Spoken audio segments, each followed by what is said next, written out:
Wait, do you even know that in 2003, President Olusegun Obasanjo was meant to leave power for a certain Igbo man called Alex Ekwueme? Do you know that when it was time for him to mount the saddle as the candidate of the People's Democratic Party, he was sold out? By who? I would like you to watch this video by none other than Senator Ben Obi, who narrated that only one governor, the former governor of Delta State, His Excellency Chief James Onanefe Ibori, was the only man who stood by the Igbo presidency. All the governors from the southeast had succumbed. Only one man, who wasn't even an Igbo man, stood for us. Watch this video to the very end. Then I agreed that Obasanjo was going to do just one term. So now let us bring in Dr. Alex Ekwueme. Then you, Atiku Abubakar, the Vice President, will run with Alex Ekwueme. After which, you can now go back and run on it. Discussions went very far. Meetings were held there and yonder. So, because of his nature,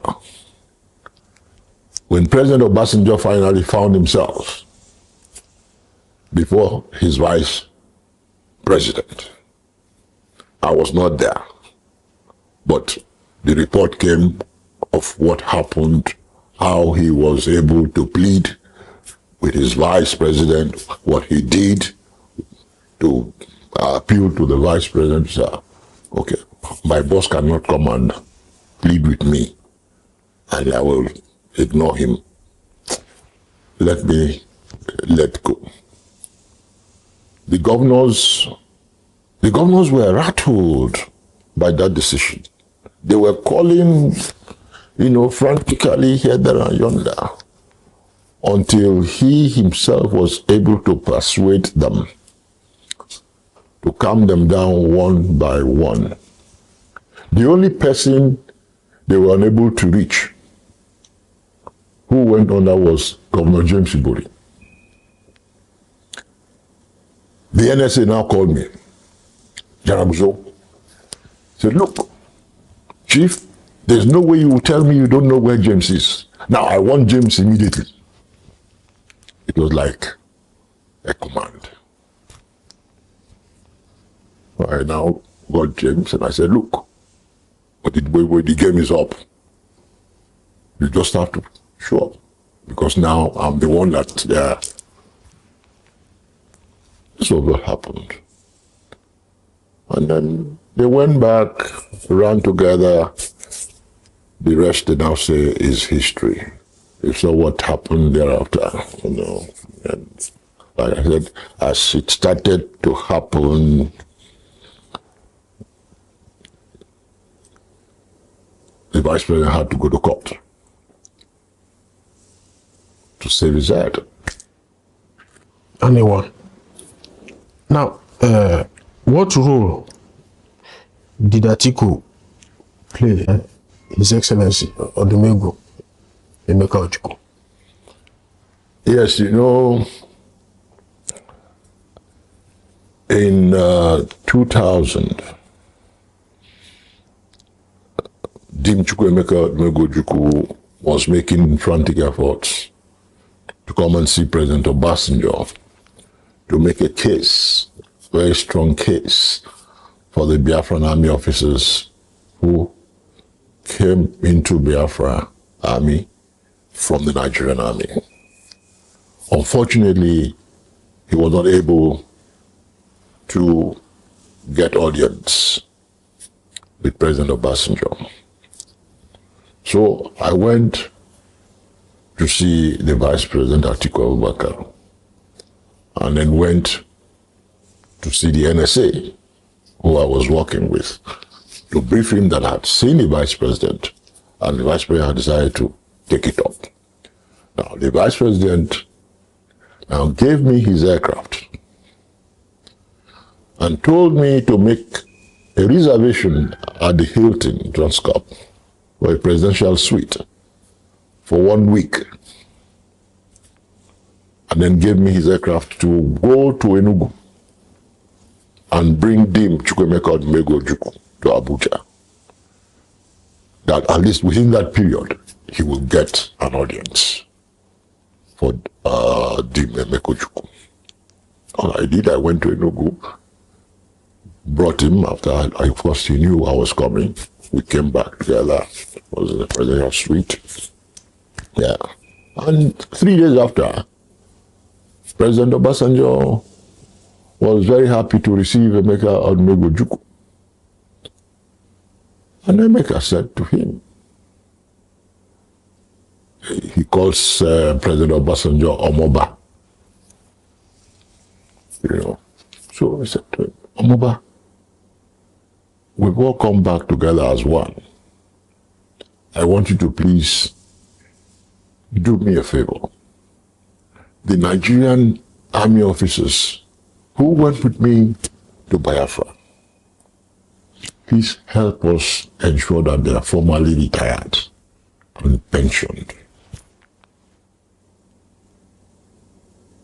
Fortunately, President Obasanjo accepted Dim's request, and it came to pass. That's how you saw that Nigerian officers who were in Biafra as Biafran army officers were now formally retired and pensioned. The same thing now happened to the Nigerian police officers who now became Biafran police officers.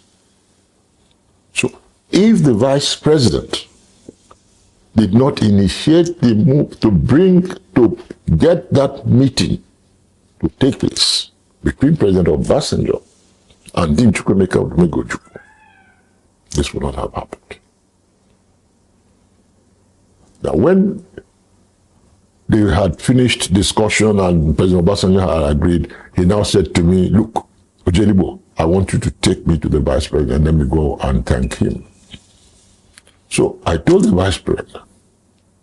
The vice president said, no, that he will come to the Transcorp Hilton.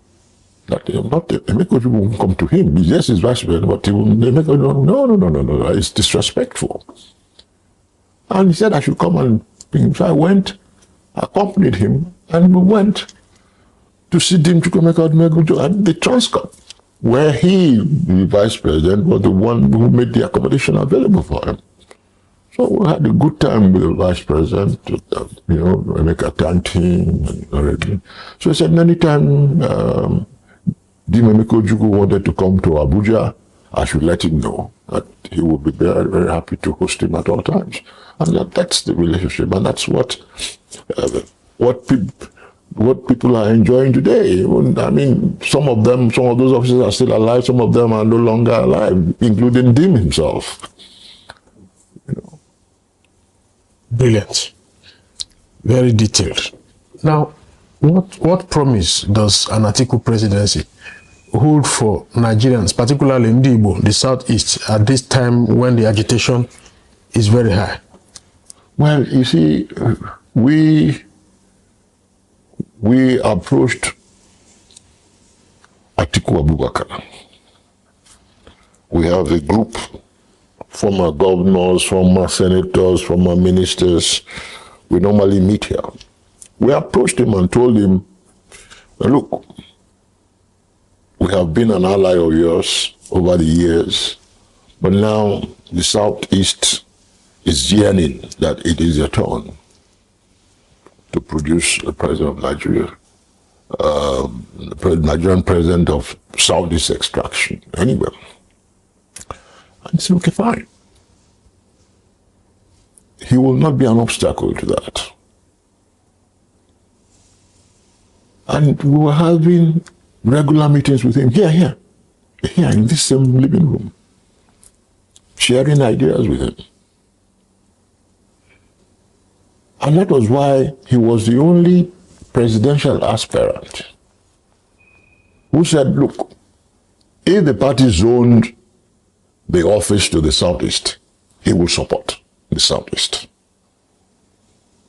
Financially or otherwise. He says so. Yes, he said. That he will step down his ambition. That he will support the Southeast.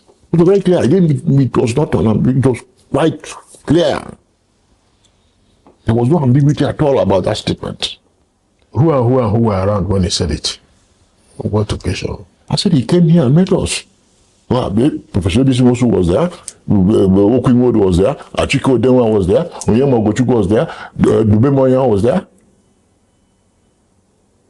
We had about 6 meetings with him here.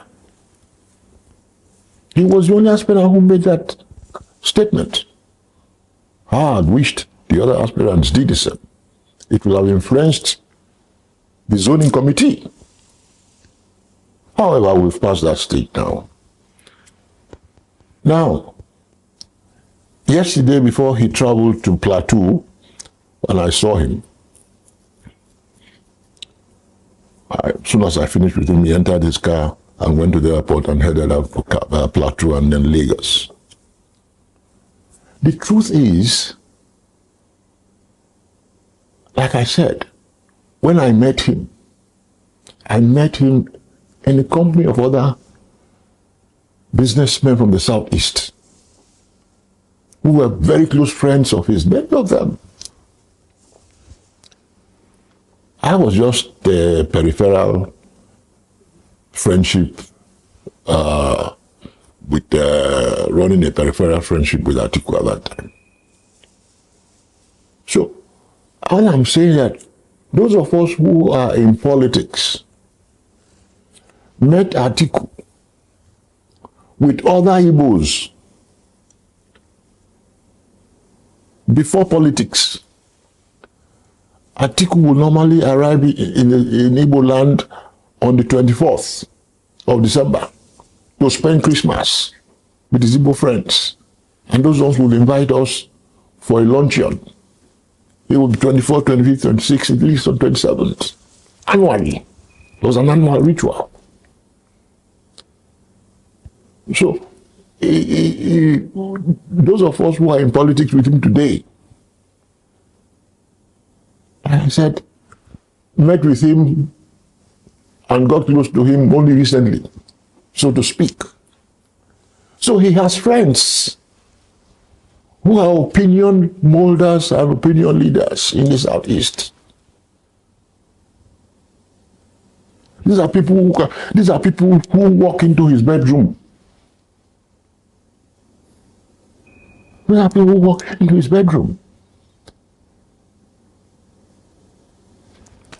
He is our in-law. He is married to our sister, Jennifer, with 3 children.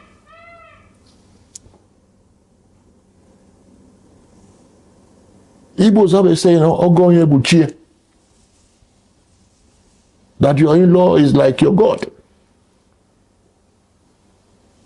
That's a common Igbo saying. So we cannot now say we don't recognize that aspect. And he has tremendous trust. If he gives, his personal doctor, Azu Ndukwe, has been with him now for how many years? Over 30 years. He's everywhere with him. A man whose personal doctor is from the Southeast. How else can you explain it? In my own case, for the past 4 years, I have been Chairman Board of Trustees, Pro-Chancellor, Chairman Governing Council of the American University of Yola, where he's the founder. You saw here when I was telling Professor Gidado that we have a Governing Council meeting on the 26th. All those 3 positions roll into one. And whatever I say is endorsed by him. Whatever I do, he says, well, look, I told you to go and run the place. I've never had any cause to have a misunderstanding with him running the university. So, you know, there are so many things that people will look at to be able to say, you know something, this is somebody we can trust.